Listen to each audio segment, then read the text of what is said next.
చాలా రోజుల నిరీక్షణకు తెరదించుతూ 'Pushpa 2 the rule' cinema ప్రపంచవ్యాప్తంగా థియేటర్లలోకి వచ్చేసింది. లెక్కల మాస్టర్ సుకుమార్ దర్శకత్వంలో ఐకాన్ స్టార్ అల్లు అర్జున్ హీరోగా నటించిన ఈ సినిమాకు సంబంధించి ముందుగా చెప్పినట్టుగానే హైదరాబాద్లో ఒక రోజు ముందుగానే ప్రీమియర్ షోలు వేశారు. సాధారణంగా పెద్ద సినిమాలకు ప్రీమియర్ షోలు వేయరు.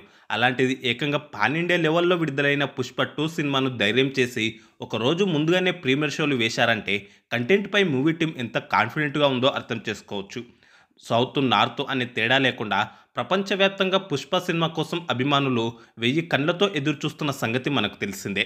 చాలామందిలాగే నేను కూడా ఎక్సైట్మెంట్ ఆపుకోలేక టికెట్ రేట్ ట్యాక్స్లతో కలిపి రూ. 1042 పడినప్పటికీ ఏమాత్రం ఆలోచించకుండా ఒకరోజు ముందుగానే ప్రీమియర్ షోకి వెళ్ళాను. హైదరాబాద్లోని మూసాపేట్లో ఉన్న ఏసియన్ లక్ష్మీకళ థియేటర్లో బుధవారం రాత్రి 9:30 గంటలకు ప్రీమియర్ షో చూసొచ్చాను. మనకు ముందుగానే సమాచారం ఉన్నట్టుగానే సినిమా నిడివి చాలా ఎక్కువగా ఉంది. కాబట్టి ఇంటర్వెల్తో కలిపి సినిమా అయిపోయేసరికి అర్ధరాత్రి 1 గంట దాటింది. ఇక షో అయిపోయిన వెంటనే సినిమా గురించిన నా ఎక్స్పీరియన్స్ను మీతో పంచుకోకుండా ఉండలేకపోయాను. దీంతో ఎలాగైనా వెంటనే వీడియో చేసి అప్లోడ్ చేయాలనే ఉద్దేశంతో ఫిలింనగర్లో ఉన్న నా రూమ్ వద్దకు నా బైక్పై వేగంగా వచ్చి ఈ వీడియో చేశాను. సినిమా చూశాక నాకు ఎలా అనిపించిందనే అంశం గురించి ఇప్పుడు చెబుతాను. సినిమా స్టోరీ లైన్ విషయానికొస్తే లోకల్ ఎర్రచందనం సిండికేట్ను ఎదిరించి కొత్త లీడర్గా పుష్ప ఎలా అవతరించాడన్నది తొలి భాగంలో చూపించారు. అయితే శేషాచలం, తిరుపతి ప్రాంతాలకే పరిమితమైన పుష్ప తన నెట్వర్క్ని ఇంటర్నేషనల్ రేంజ్కు ఎలా విస్తరించాడు, తనకు జరిగిన అవమానానికి బన్వర్ సింగ్ షెకావత్ ఎలా ప్రతీకారం తీర్చుకున్నాడు, మంగళం శ్రీను, కొండారెడ్డిలు పుష్పను ఎలా దెబ్బకొట్టారు, కొత్తగా చేరిన జగపతి బాబు, ప్రకాష్ రాజ్ల క్యారెక్టర్లు ఏంటి, వీరిద్దరితో పుష్ప ఎలా పోరాడాడు అన్నదే పుష్ప 2 కథ.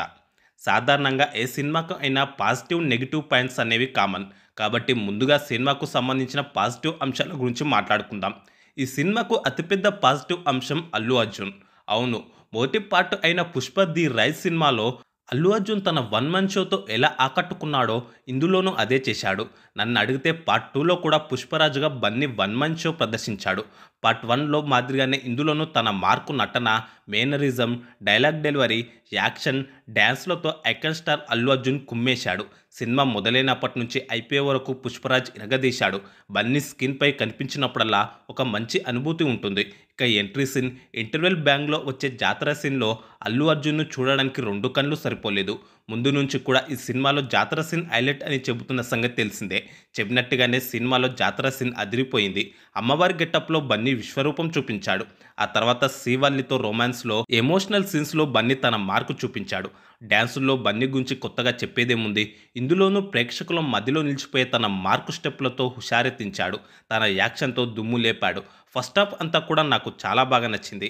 జగపతి బాబు, ప్రకాష్ రాజ్, రావు రమేష్ మినహా మీ సినిమాలోని పాత్రలన్నీ మనకు ఇంతకుముందు తెలిసినవే.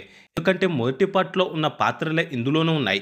కాబట్టి పాత్రల పరిచయానికి ఎక్కువ సమయం తీసుకోకుండా త్వరగా స్టోరీలోకి తీసుకుపోయాడు డైరెక్టర్ సుకుమార్. ఎర్రచందనం స్మగ్లర్ స్టోరీకి ఒక పొలిటికల్ టచ్ ఇచ్చిన విధానం బాగుంది. ఒకవైపు ఎర్రచందనం స్మగ్లింగ్, మరోవైపు పొలిటికల్ ఎపిసోడ్స్తో స్టోరీ మంచి ఎగ్జైట్మెంట్గా తయారైంది. దీంతో సినిమా అంతా ఎక్కడ కూడా చూపు తిప్పుకొనివ్వదు. బన్వర్ సింగ్ షెకావత్ పుష్ప ఎదురుపడినప్పుడు అయితే ఓ రేంజ్ ఎగ్జైట్మెంట్ కలిగింది. పుష్పకు ధీటైన పాత్రలో బన్వర్ సింగ్ షెకావత్ అదరగొట్టాడు. వీరిద్దరి మధ్య వచ్చే క్లైమాక్స్ ఫైట్, సినిమా క్లైమాక్స్ అయితే అదిరిపోయాయి. పుష్ప భార్యగా శివల్లి పాత్రలో రష్మిక మందన మరోసారి అదరగొట్టింది. తన పాత్రకు మంచి ప్రాధాన్యం ఇచ్చారు. నిజం చెప్పాలంటే మొదటి పార్టీలోనే పుష్ప, శ్రీవల్లి పెళ్లి అవడంతో రెండో పార్టీలో వీరిద్దరి కెమిస్ట్రీ అంతగా ఉండకపోవచ్చని నేను అనుకున్నాను. కానీ ఇక్కడ కూడా వారి కెమిస్ట్రీ బాగా పండింది. రొమాన్స్, ఎమోషన్ ఇద్దరి మధ్య కుదిరింది. డ్యాన్సుల్లోనూ బన్నీకి ధీటుగా సత్తా చాటింది. మొదటి పార్ట్లో ఉన్న మంగళం శ్రీను, దాక్షాయణి, కొండారెడ్డికి రెండవ పార్ట్లోనూ మంచి సీన్స్ పడ్డాయి. అలాగే జగపతి బాబు, ప్రకాష్ రాజ్, రావు రమేష్ కూడా మంచి పాత్రల్లో ఆకట్టుకున్నారు. సినిమాలో అక్కడక్కడ ఉండే కామెడీ సీన్స్ కూడా బాగున్నాయి. మొత్తంగా సినిమా సెకండ్ హాఫ్ కూడా బాగానే ఉంది. కానీ ఫస్ట్ హాఫ్తో పోలిస్తే కాస్త డల్ అయిందని అనిపించింది. బ్యాక్ ఎండ్లో ఈ సినిమాకు డైరెక్టర్ సుకుమార్ బ్యాక్ బోన్గా నిలిచారు. తన టేకింగ్తో సినిమాను సుక్కు మరో స్థాయికి తీసుకెళ్లాడు. సినిమా కథను చాలా బాగా చెప్పాడు. సుకుమార్ తీసిన గత 2 సినిమాలో రంగస్థలం, పుష్పలోని సీన్స్ అంటే నాకు చాలా ఇష్టం. ఎందుకంటే కొన్ని సీన్స్ ఎన్నిసార్లు చూసినా బోర్ కొట్టవు. ఇందులోని అలాంటి మంచి మంచి సీన్స్ తీశాడు సుకుమార్. ఓవరాల్గా తన విజన్ ఏమాత్రం మిస్ అవ్వకుండా స్క్రీన్పై అద్భుతంగా చూపించాడు. ఎర్రచందనం స్మగ్లింగ్ వరల్డ్ను చాలా బాగా బిల్డ్ చేశాడు. ఈ సినిమా సక్సెస్లో 100% క్రెడిట్ డైరెక్టర్గా సుకుమార్కు ఇవ్వాల్సిందే. ఆ తర్వాత ఈ సినిమాకు మరో ప్లస్ పాయింట్గా మారింది దేవిశ్రీ ప్రసాద్ మ్యూజిక్. తన బ్యాక్గ్రౌండ్ స్కోర్తో సినిమాను మరో లెవెల్కు తీసుకెళ్లాడు దేవిశ్రీ. సినిమా విడుదలకు ముందు వార్తలు వచ్చినట్టుగా బ్యాక్గ్రౌండ్ స్కోర్ వేరే మ్యూజిక్ డైరెక్టర్లకు ఏమీ అప్పగించలేదు. టైం సరిపోలేదో ఏంటో కానీ దేవిశ్రీ ఇచ్చిన బ్యాక్గ్రౌండ్నే కొనసాగించారు. కాకపోతే కొన్ని సీన్స్లో మాత్రం బ్యాక్గ్రౌండ్ స్కోర్ మరింత బాగా ఇవ్వచ్చేమో అనే ఫీలింగ్ నాకు కలిగింది. కానీ ఓవరాల్గా మాత్రం దేవిశ్రీ ప్రసాద్ బ్యాక్గ్రౌండ్ స్కోర్ బాగుంది. సాంగ్స్లోనూ దేవి తన మార్కు చూపించాడు. చాలామంది పార్ట్ 1తో పోలిస్తే సాంగ్స్ అంతగా బాగాలేవు అంటున్నారు. కానీ నన్ను అడిగితే బాగానే ఉన్నాయి. సూసైటీ, ఫీలింగ్స్, పుష్ప సాంగ్స్తో పాటు కిసిక్ ఐటమ్ సాంగ్ కూడా అదిరిపోయింది. కిసిక్ సాంగ్లో శ్రీలీల తన ఎక్స్పోజింగ్తో అదరగొట్టింది. బన్నీ శ్రీలీల డ్యాన్స్ అదిరిపోయింది. అయితే Pushpa part 1 songs all time హిట్గా నిలిచి దేవిశ్రీకి నేషనల్ అవార్డు కూడా తెచ్చిన సంగతి మనకు తెలిసిందే.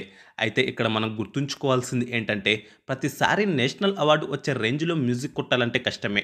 నిజం చెప్పాలంటే పార్ట్ 1తో పోలిస్తే సాంగ్స్ కాస్త డల్గానే ఉన్నాయి. కానీ పార్ట్ 1 లేకుండా చూస్తే ఈ సాంగ్స్ కూడా బాగున్నాయి. మైత్రి మూవీ మేకర్స్ నిర్మాణ విలువలు చాలా బాగున్నాయి. ఖర్చుకు ఏమాత్రం వెనుకాడలేదు. సినిమా చూశాక సినిమాటోగ్రాఫర్ మిరోస్లావ్ కుబా బ్రోజెక్ను పొగడకుండా ఉండలేం. సినిమాను ఆయన చాలా బాగా చూపించారు. తన కెమెరా పనితనంతో సినిమాను చాలా అందంగా మలిచారు. అడవి షాట్స్, జాతర fight, hero introduction fight, climax చాలా బాగా చిత్రీకరించారు. సినిమా సెట్ డిపార్ట్మెంట్ను కూడా పొగడాల్సిందే. ఎందుకంటే వాళ్ళు వేసిన సెట్స్ చాలా రియలిస్టిక్గా అందంగా ఉన్నాయి. ప్రీ రిలీజ్ ఈవెంట్లో డైరెక్టర్ సుకుమార్ మాట్లాడుతూ సెట్ వేయడం పూర్తయ్యాక సెట్ వేసిన రామకృష్ణను ముద్దు పెట్టుకున్నానని చెప్పారు. అలా తను చాలాసార్లు ముద్దు పెట్టుకున్నట్టుగా సుక్కు చెప్పాడు. సినిమా చూశాక సుక్కు అలా చేయడంలో తప్పులేదని నాకు అనిపించింది. ఇక నెగటివ్ పాయింట్స్ విషయానికి వస్తే ప్రధానంగా సినిమా నిడివి. సినిమా చూశాక ఈ కథకు 3 గంటల 20 నిమిషాల నిడివి అవసరం లేదనిపించింది. దాదాపు అరగంట సినిమాని లేపేయొచ్చు అని అనిపించింది. సినిమా మరీ ఎక్కువ అయిపోవడంతో కాస్త లాగ్ అనిపించింది. కొన్ని సీన్లను అయితే అనవసరంగా చాలాసేపు లాగారనే ఫీలింగ్ కలిగింది. ముఖ్యంగా ఈ సినిమాకు పార్ట్ 3 కూడా తీయాలని ముందుగానే ఫిక్స్ అయి తీయడంతో కథను నెమ్మదిగా చెప్పారు. కొన్ని చోట్ల యాక్షన్ కూడా ఎక్కువైందని అనిపించింది. కామెడీ కూడా అనుకున్నంతగా వర్కౌట్ కాలేదు. అయితే పాజిటివ్ పాయింట్స్తో పోలిస్తే నెగిటివ్ పాయింట్స్ తక్కువనే చెప్పుకోవాలి. ఇదంతా కాదు ఓవరాల్గా సినిమా ఎలా ఉందని అడిగితే బాగుంది, చాలా బాగుంది, నాకైతే నచ్చింది. ఈ సినిమాతో బన్నీ సుకుమార్ మరో పాన్ ఇండియా హిట్ కొట్టారు. ఈ సినిమాకు పర్సనల్గా నేను ఇస్తున్న రేటింగ్ 3.75 అవుట్ ఆఫ్ 5. ఒకవేళ మీరు కూడా పుష్ప 2 ది రూల్ సినిమా చూసి ఉంటే మీరు ఎంత రేటింగ్ ఇస్తారో కామెంట్స్ బాక్స్లో మర్చిపోకుండా చెప్పండి. ఇది గైస్ పుష్ప 2కు సంబంధించిన నా రివ్యూ మీకు నచ్చితే ఒక లైక్ చేసి కామెంట్ చేయండి. అలాగే మన ఛానల్ను తప్పకుండా సబ్స్క్రైబ్ చేసుకోండి. అలాగే చివరగా మరొక విషయం ఏంటంటే పుష్ప 2కు సంబంధించిన మరిన్ని వీడియోలు కూడా మన ఛానల్లో ఉన్నాయి. కాబట్టి అవి కూడా మిస్ కాకుండా ఖచ్చితంగా చూడండి. అలాగే చివరగా మరొక విషయం ఏంటంటే పుష్ప 2కు సంబంధించిన మరిన్ని వీడియోలు కూడా మన ఛానల్లో ఉన్నాయి. కాబట్టి అవి కూడా మిస్ కాకుండా ఖచ్చితంగా చూడండి.